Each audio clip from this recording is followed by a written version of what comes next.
Louvado seja nosso Senhor Jesus Cristo. Nós vamos dar continuidade à nossa reflexão dominical sobre o mistério da Eucaristia. No primeiro momento, vamos ouvir o final do capítulo 6 do Evangelho de João, quando alguns discípulos de Jesus ficaram escandalizados com Jesus, quando Jesus estava falando que sua carne é verdadeiramente comida, seu sangue é verdadeiramente bebida. E escandalizados com esta palavra de Jesus, estes discípulos começaram a abandonar Jesus, porque não suportavam o discurso de Jesus, que sentiam uma certa repulsa, achando que se tratava de um canibalismo, mas não. Jesus falava da questão sacramental do seu corpo, que vai se tornar verdadeiramente comida e bebida na ceia pascal. E diz o texto, depois é o capítulo 6, versículo 60, até o versículo 69. E diz assim, depois que ouviram essas coisas, muitos discípulos de Jesus disseram, esse modo de falar é duro demais. Eles não podiam acreditar naquilo que Jesus falava. Eles também não podiam acreditar no mistério que estaria escondido dentro daquela Eucaristia, dentro daquele corpo e sangue de Jesus como comida e bebida. Quem pode continuar ouvindo isso? Jesus sabia que seus discípulos estavam criticando o que ele tinha dito. Até os discípulos de Jesus fizeram crítica a Jesus. Então lhes perguntou, isso escandaliza vocês? O fato de ele dizer que ele é verdadeira comida, verdadeira bebida? Imagina então, se vocês virem o Filho do Homem, isto é, Jesus, subir, falando da ascensão, ao lugar onde estava antes, isto é, ele é divino. Ele estava junto do Pai, era Deus com o Pai, se fez carne, desceu, e agora ele sobe na ascensão e volta para onde ele estava antes, isto é, a unidade com o Pai. O Espírito é que dá vida, a carne não serve para nada. As palavras que eu disse a vocês são espírito e vida. Mas entre vocês há alguns que não acreditam. Jesus sabia desde o começo quais eram aqueles que não acreditavam e quem seria o traidor. E acrescentou, é por isso que eu disse, ninguém pode vir a mim se isso não lhe é concedido pelo Pai. A partir desse momento, muitos discípulos voltaram atrás e não andavam mais com Jesus. Eles rejeitaram Jesus, não queriam mais segui-lo. Até Jesus foi abandonado por aqueles que começaram uma caminhada, mas sentiram naquela palavra de Jesus uma realidade tão dura que eles não podiam acreditar, nem tampouco podiam suportar. Então eles voltaram atrás e não andavam mais com Jesus. Então Jesus disse aos 12, vocês também querem ir embora? Ora, aquilo que Jesus disse, aquilo que Jesus falou aos seus discípulos, está dizendo, olha, eles foram embora, vocês também não querem ir com eles? Nem Jesus segurava os 12. Se os 12 quisessem ir, que bom. Jesus recomeçaria de novo. Então ele coloca uma pergunta. No caso, Jesus está dizendo aos discípulos, olha, a porta da rua é a serventia da casa, se vocês quiserem ir embora, pode ir. Jesus não segura ninguém, não obriga ninguém. Vocês também querem ir embora? Falando para os 12. Simão Pedro respondeu. Aqui nós vemos também mais um primado de fé de Pedro. Ele adianta aos outros 11 e, em nome dos outros 11, professa a fé. E Pedro, então, diz, em nome dos outros 11, a quem iremos, Senhor? Tu tens palavras de vida eterna. Isto é, quem faz a caminhada de intimidade de discipulado com Jesus não vai abandonar Jesus. E Pedro sabe disso. E em nome dos outros 11 ele diz, tu tens palavras de vida eterna. Agora nós acreditamos e sabemos, a profissão de fé, que tu és o Santo de Deus. Então, os discípulos disseram, os 12, nós não podemos ir, porque nós acreditamos que Jesus é o portador de palavras de vida eterna, este que é o pão da vida, o pão que dá a vida ao mundo, este que é verdadeiramente comida e bebida, é portador de vida eterna. Nesse sentido, é que nós podemos, então, completar essa nossa reflexão de que estar com Jesus é um ato de fé. Só aqueles que realmente querem estar com Jesus irão responder como Pedro ou na fé de Pedro. E diante disto, os discípulos, os 12, não se escandalizaram, embora um fosse o traidor, não se escandalizaram com a palavra de Jesus quando ele dizia, minha carne é verdadeira comida, meu sangue é verdadeira bebida. É claro que eles terão que fazer um discernimento durante a caminhada do discipulado e também ver a realidade da cruz de Jesus para, na ressurreição, eles possam entender tudo aquilo que Jesus é. Então, esse Jesus que Pedro diz, tu tens palavras de vida eterna, ele também é o pão da vida eterna. E a fé professada por Pedro, tu és o Santo de Deus, nós sabemos que tu és o Santo de Deus. Este Santo que na noite eucarística se fez carne, se fez sangue, e entregou aos seus discípulos nas espécies do pão e do vinho.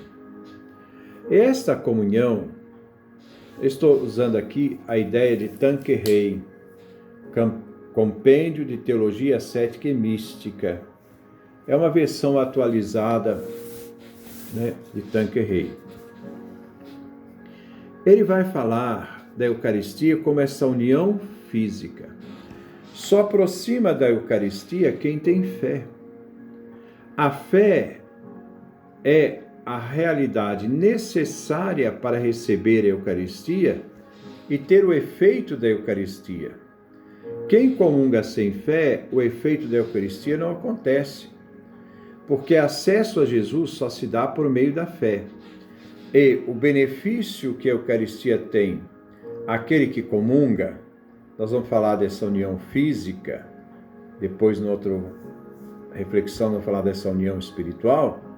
Essa união física é fundamental, porque nós vamos fazer parte desta unidade com Cristo. E a Eucaristia gera esta unidade. A fé gera esta unidade. Nós cremos. É o nós da fé. Pedro fala na primeira pessoa do plural para dizer que a fé de Pedro é a fé dos outros 11. Nós cremos. E na Eucaristia nós cremos que aquele que está presente também é o Santo de Deus. É aquele pão vivo descido do céu, cuja carne é verdadeira comida, cujo sangue é verdadeira bebida. Então vamos ver o que Tanqueray fala sobre esta união física. É matéria de fé, isto é, faz parte fundante da fé. Segundo o Concílio de Trento, que a Eucaristia contém verdadeira, real e substancialmente o corpo e o sangue de Jesus Cristo, com sua alma e divindade, isto é, o Cristo que caminhou na terra, o Cristo que foi tocado pelas pessoas, não é um outro, é o mesmo que está presente na Eucaristia e que se atualiza também diante de nós, porque quando nós tomamos na mão a Eucaristia, nós temos o mesmo Cristo, vivo, presente na Eucaristia. Aquele que abraçou as crianças é o mesmo Cristo, presente e vivo, sob a espécie do pão e do vinho. Não é um outro, é o mesmo. Ou seja, Jesus Cristo inteiramente. A realidade de Jesus que está presente em qualquer momento da história, que rompe com as realidades do tempo e se faz presente. Portanto, ao comungar, sacramentalmente, como sacramento, o pão e o vinho, corpo e sangue de Cristo, recebemos real e fisicamente, ocultos sob as sagradas espécies, o corpo e o sangue do Senhor com sua alma e divindade. Quando você tem a Eucaristia na mão, é um Deus que é capaz de consentir de estar na mão das pessoas, presente e vivo. É o mesmo, não é um outro, não é um símbolo. Qual Deus que permite ter nas suas próprias mãos aquele que é realmente presente, corpo, alma, sangue e divindade? Não é o outro, é o mesmo.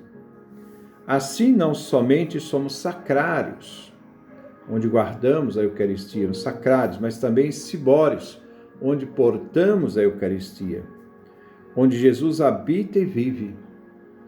Ao receber a Eucaristia, nós, como sacrário, temos em Jesus uma realidade, uma habitação. Ele habita e vive em nós, onde os anjos vêm adorá-lo e onde as nossas adorações devem unir-se às dele. Há uma comunhão de vida plena com Jesus. Há uma comunhão de vida inseparável com Jesus. Este mistério da experiência mística é fundamental. Mas ainda, entre nós e Jesus, há uma união semelhante àquela existente entre o alimento e o corpo que o assimila. A diferença é que Jesus, ao comungar, Jesus nos transforma em si mesmo. Então, nós nos transformamos em Cristo. Nós somos cristificados na comunhão. E não nós que o transformamos em nossa substância. Não somos Jesus que se transforma em nós, somos nós que nos transformamos em Jesus. De fato, o ser superior, no caso aqui Jesus, é que assimila o inferior, nós, na nossa realidade humilde.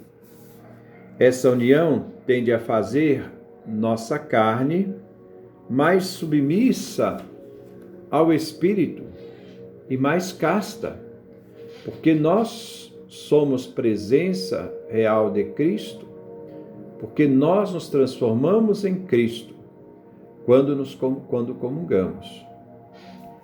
E deposita nela, isto é, deposita em nossa carne uma semente de imortalidade. Nós já podemos participar e vislumbrar a eternidade na Eucaristia, porque lá nós estamos inseridos a todo o mistério do Cristo, desde a realidade do Criador, a realidade do Salvador e aquele que perpassa a história, está presente em nós todos os dias até o fim do mundo. Então nós temos nesta carne nossa, essa carne débil, essa carne frágil, a semente da imortalidade. Quem come a minha carne e bebe o meu sangue tem vida eterna, e eu ressuscitarei no último dia. Aqui, Tanqueray fala justamente desta unidade, esta realidade do qual, ao estarmos unidos a Cristo por meio da Eucaristia, nos transformarmos em Cristo, somos cristificados. Essa carne é uma carne que traz em si esta realidade da eternidade, porque nós já participamos aqui agora desta graça, onde o próprio Cristo, Senhor, está presente, vivo, agora no meio de nós. A fé não é uma coisa que está lá no passado e que a gente renova no presente, não. A fé nos faz participar do agora de Deus, do momento de Deus. Somos inseridos no mistério de Deus, nos transformamos no próprio Cristo. E viver essa mística, viver essa história é transformadora.